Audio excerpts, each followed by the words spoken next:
Yanze mano kuva mu bintu byanze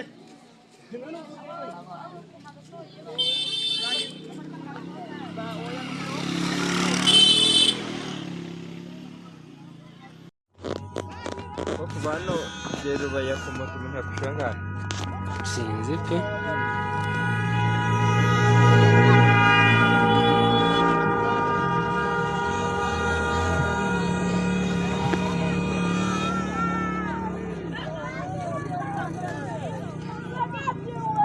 Kawere barayitwitse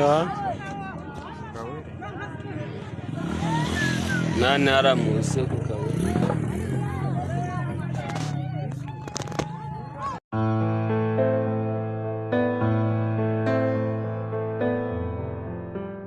Nk'uko mubibona rero imirwanire irakomeje mu burasirazuba bwa Repubulika Iharanira Demokarasi ya Kongo, aho muri aya masaha amakuru akomeje kutugeraho agaragaza ko umutekano mu bice byo mu burasirazuba bwa Repubulika Demokarasi ya Kongo ukomeje kuzamo umwuka mubi, aho imirwano iri gufata indi ntera nk'uko byatangajwe na Lawrence Kanyuka. Hakaba havugwa ibitero bikomeye by'indege zitagira abapilote za drones kamikaze zikoreshwa n'ingabo zifatanyije n'ubutegetsi bwa Kinshasa. Ibitero bya drones ku bice bituwe cyane.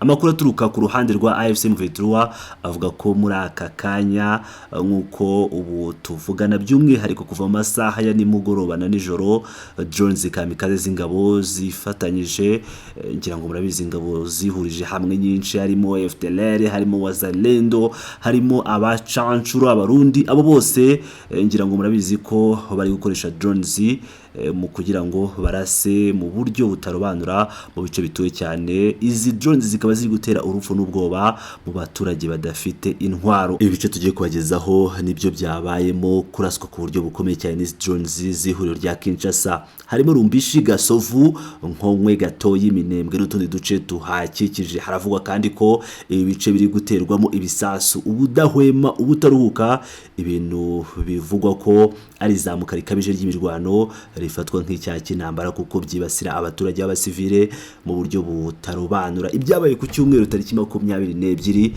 Gashyantare 2026 mu makuru mashya yatangajwe kwa 22 Gashyantare 2026 hatangajwe ko kuva saa 12 n'igice za mu gitondo kugeza saa 12:45 za nimugoroba ingabo zifatanyije n'ubutegetsi bwa Kinshasa zirimo FARDC, FDL n'imitwe ya Wazalendo zagabye ibitero bikomeye cyane. Ibyo bitero byakoreshejwemo indege za drone z'intambara, ibikoresho by'imbunda ziremereye ayo bita artillery, bikaba byibasiye ibirindiro bya AFC M23 n'abaturage bo mu bice bituwe cyane.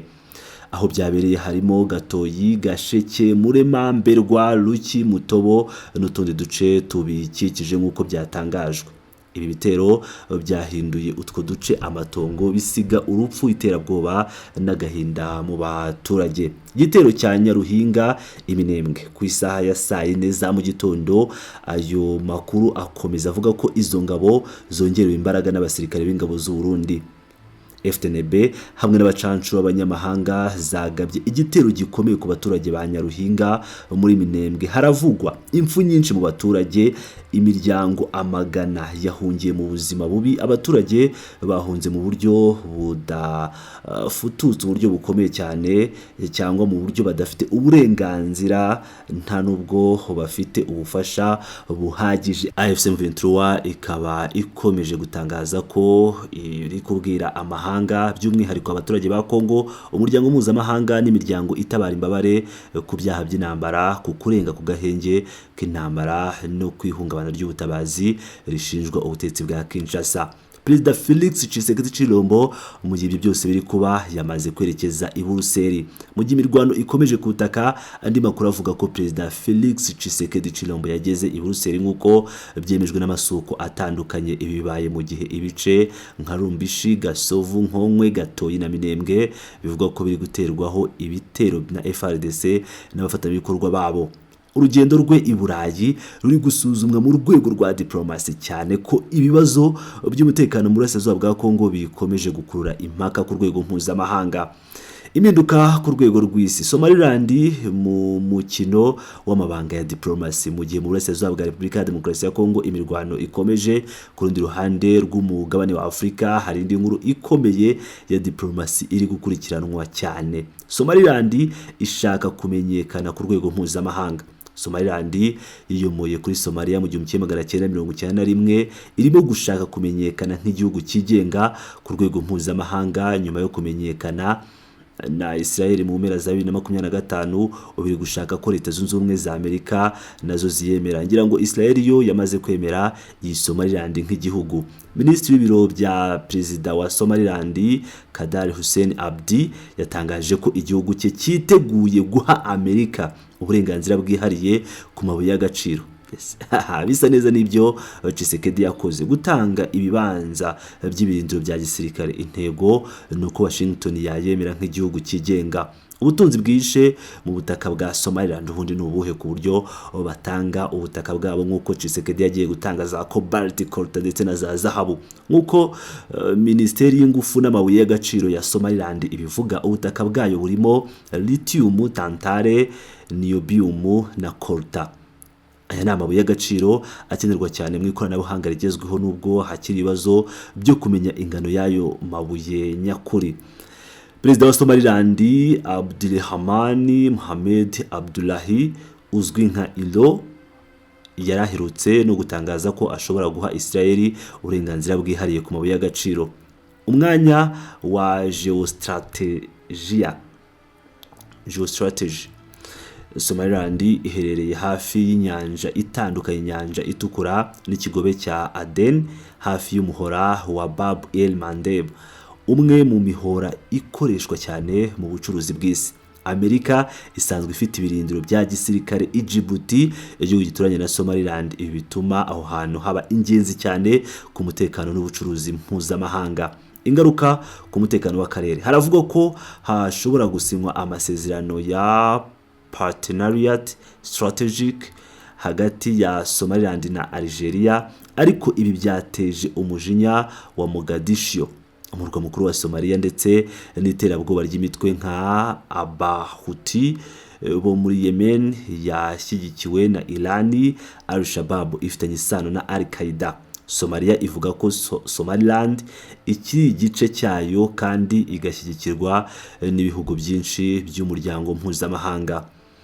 Politiki nshya ya Amerika ku mabuye y'agaciro. Kuva Donald Trump yagaruka ku butegetsi, Amerika yashyize imbere diplomasi ishingiye ku nyungu z'ubukungu, cyane cyane ku bihugu bifite umutungo kamere ushobora kugira akamaro ubukungu bwayo. Mu masezerano aherutse gusinywa i Washington hagati ya Kinshasa na Kigali harimo guhagarika imirwano no guha Amerika uburenganzira ku mabuye y'agaciro ari strategy.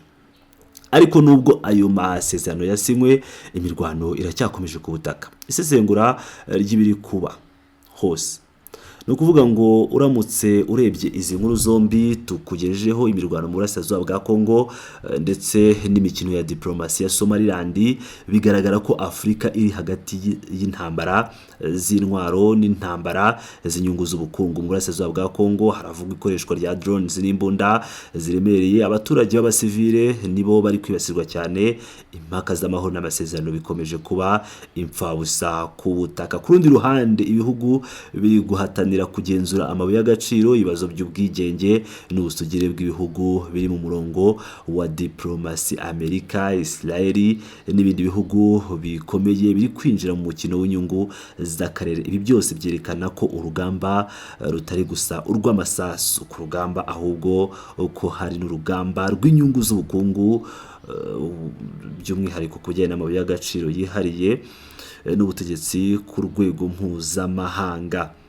Ngira ngo rero turakomeza tubakurikiranire izi nkuru mu buryo burambuye uko amasaha agenda yicuma. Ibintu bikomeje gukomera rero nshuti bakunzi ba Pilot News TV.